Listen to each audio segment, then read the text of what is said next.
Hey guys, welcome back to my channel. I'm Rakuti and welcome back to what I eat in a day in Arunachalam. చూసేద్దాం రండి. ఆ శివుడి ఆజ్ఞ లేనిదే అరుణాచలంలోకి అడుగు కూడా మనం పెట్టలేము అని అంటారు కదా, అది నిజమే. ఎందుకంటే మేము ఎప్పటి నుంచో అరుణాచలం వెళ్ళాలని అనుకుంటున్నా సరే ఏదో ఒక రీజన్ వల్ల ఆగిపోతున్నాం.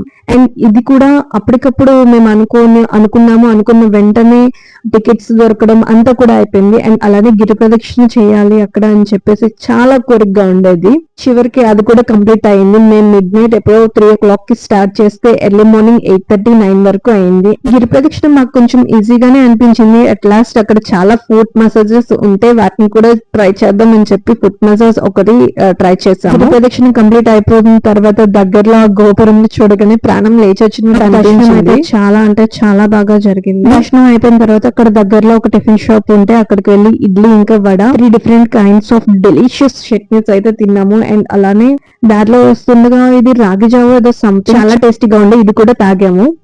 అండ్ నైట్ డిన్నర్ కి అక్కడ మన ఆంధ్ర మెస్ ఉంది. ఆంధ్ర మెస్ ని ఎలా మిస్ చేస్తాం. సో అక్కడికి వెళ్ళి మేము అన్నం, పప్పు, కూర, అలాగే పొడులు, అప్పడాలు అన్నిటితో పాటు మా డిన్నర్ ని కంప్లీట్ చేసేసాం.